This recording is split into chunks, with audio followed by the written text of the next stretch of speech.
హల్లెలూయా. కూడి వచ్చిన మీ అందరికీ యేసునామం పేరిట వందనాలు. అలాగే స్టేజ్ మీద ఉన్న విషయాలందరికీ కూడా వందనాలు, దేవునికి స్తోత్రములు.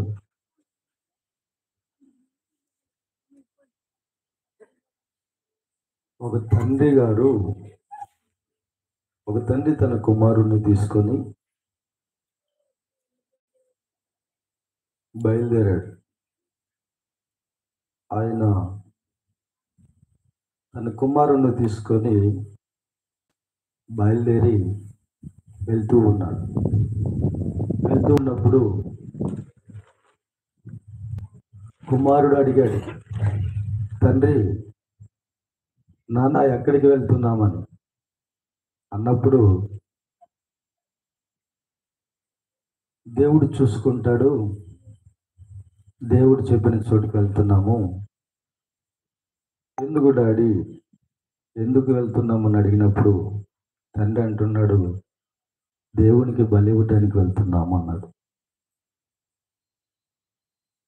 సరే, కొంత దూరం వెళ్ళిన తర్వాత మళ్ళా కుమారుడు అడుగుతున్నాడు తండ్రిని, నాన్న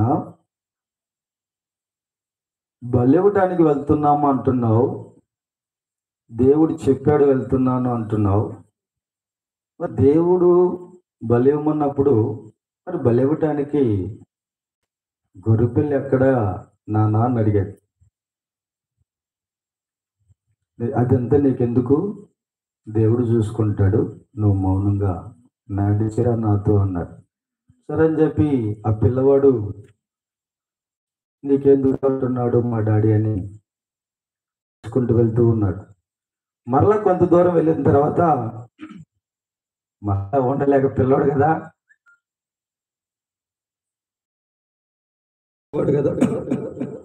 మరలా ఉండలేక పిల్లవాడు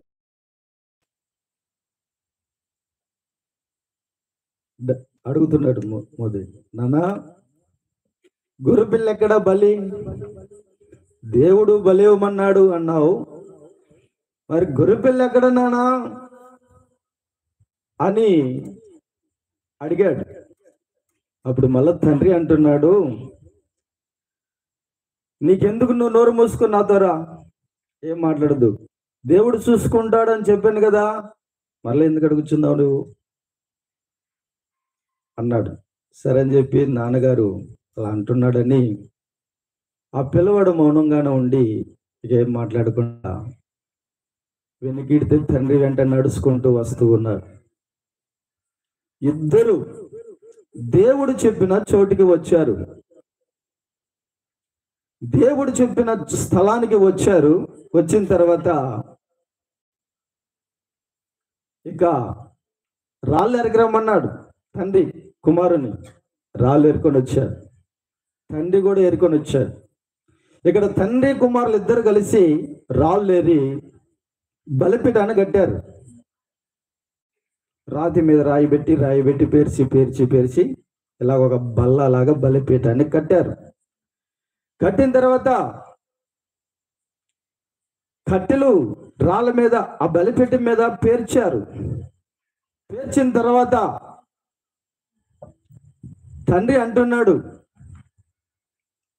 కుమారుడా, నా కుమారుడా, ఇప్పటి వరకు నీవు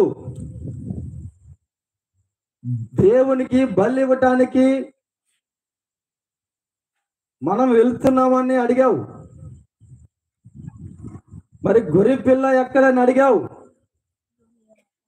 నేనేమో దేవుడు చూసుకుంటాడని చెప్పాను, మౌనంగా రమ్మన్నాను, వచ్చావు. ఇప్పుడు దాకా గొర్రెపిల్ల ఎక్కడా అని నువ్వు నన్ను అడిగావు.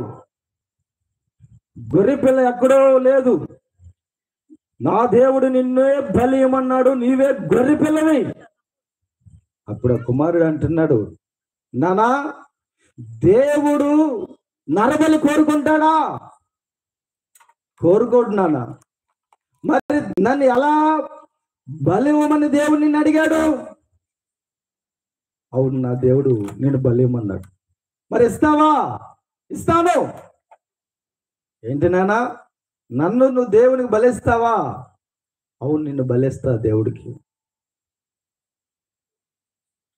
మరి దేవుడికి నువ్వు బలిస్తే ఇంటికాడ అమ్మా నాన్నతో ఏం చెప్పావు నువ్వు?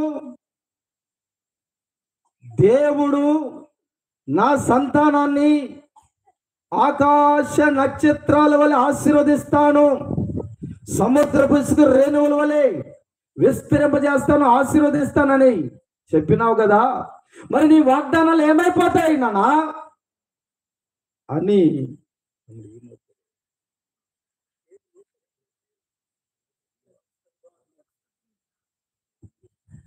దేవుడు నీతో చేసిన వాగ్దానాలు ఏమైపోతాయి? ఆకాశ నక్షత్రం వలె నీ సంతానాన్ని విస్తరింపజేస్తాను, సముద్రపు రేణువుల వలె నీ సంతానాన్ని విస్తరింపజేస్తానని దేవుడు నీతో వాగ్దానం చేసినారని పలుమార్లు నాతో అమ్మతో చెప్పినావు కదా. మరి నన్ను బలిస్తే మరి నీతో చేసిన వాగ్దానాలు ఏమైపోతాయి డాడీ అని కుమారుడు తండ్రిని అడుగుతున్నాడు. అప్పుడు తండ్రి ఏం చెప్తున్నాడు తెలుసా కుమారుడికి? బాబు ఇస్సాకు, ఈ రోజు నేను నిన్ను బలిస్తే బలిపీఠం మీద, ఈ బలిపీఠం మీద నేను నిన్ను బలిస్తాను, నేను ఈ బలిపీఠం మీద బలి బూడిదైపోతావు. అయితే నా దేవుడు ఎవరో తెలుసా? అయితే నా దేవుడు ఎవరో తెలుసా? బలిపీఠం మీద బూడిదైన నిన్ను, బూడిదలో నుండి మృతమైన నిన్ను, బూడిదలో నుండి సజీవునిగా మరల నా ఇస్సాకును నాకు ఇవ్వగలిగిన సమర్థుడు, శక్తిమంతుడు, నేను ఆరాధించే దేవుడు. హల్లెలూయా! కొట్టండి గట్టిగా.